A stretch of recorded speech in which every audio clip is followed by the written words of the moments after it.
అందరికీ నమస్కారం.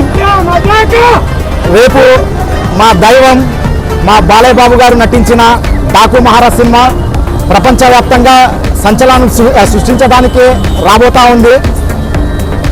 మనము అఖండ చూసాము. అఖండ వీరసింహారెడ్డి డబుల్ హ్యాట్రిక్ సృష్టించడానికి మొదటి అడుగుగా డాకు మహారాజ్ రాబోతుంది. ఇప్పటికే సెన్సార్ టాక్ భయంకరంగా వచ్చింది. ఖచ్చితంగా మరోసారి సంక్రాంతికి తిరుగులేదని మరోసారి సృష్టించడానికి నిరూపించడానికి రాబోతున్నాడు మా బాలయ్య బాబు. బాలయ్య బాబు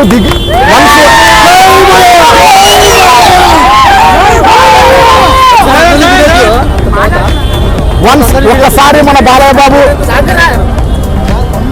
చెప్పాలా వన్స్ మా బాలయ్య బాబు బరిలో దిగితే తిరుగులేదనేది చరిత్ర చెప్తానే ఉంది. మరోసారి డాకు మహారాజ్తో కూడా మరోసారి నిరూపించడానికి రాబోతున్నాడు. అఖండ ఈ మధ్య కాలంలో ఏ హీరో కూడా హ్యాట్రిక్ అనేది లేదు. అలాంటిది 64 సంవత్సరాలలో హ్యాట్రిక్ సృష్టించి మరోసారి డబుల్ హ్యాట్రిక్ కి నాంది పలకబోతా ఉన్నాడు మా బాలయ్య బాబు. సంక్రాంతి అంటే బాలయ్య బాబుకి తిరగలేదు. సంక్రాంతి పండుగ అంటేనే మన బాలయ్య బాబు. ఎన్నోసారి సంక్రాంతి సింహం బాలయ్య బాబు అంటే నిరూపించినాడు.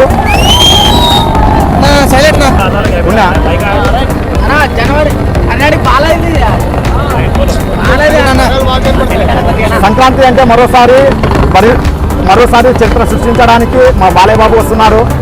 రేపు మన ఆదోనిలో సత్యం కాంప్లెక్స్ లో 4 థియేటర్లు, ద్వారకాలో 1, సాయిబాబాలో 1, మొత్తము 6 థియేటర్లు ఈ సినిమా ప్రదర్శింపబడతా ఉంది.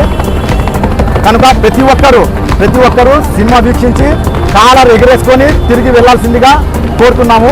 నా పేరు ఎన్ సజ్జాద్ హుసేన్, పక్కన బాలకృష్ణ ఫ్యాన్స్. చెప్పలేము. ఆల్రెడీ కోర్టు ఇచ్చిన డైరెక్షన్, గవర్నమెంట్ ఏం సపరేట్ గా తీసుకున్న డైరెక్షన్ కాదు ఇది. కోర్టు ఇచ్చిన డైరెక్షన్. ఇంకా ప్రతి ఒక్కరు కోర్టు ఇచ్చినారంటే ప్రతి ఒక్కరు దాన్ని పాటించాల్సిందే. దానికి అనుగుణంగానే గవర్నమెంట్ తీర్పు ఇచ్చింది. అయినా పర్లేదు, షో తగ్గినా కానీ గెలుపు మాత్రం మాదే, గెలుపు మాత్రం బాలయ్య బాబుదే. అది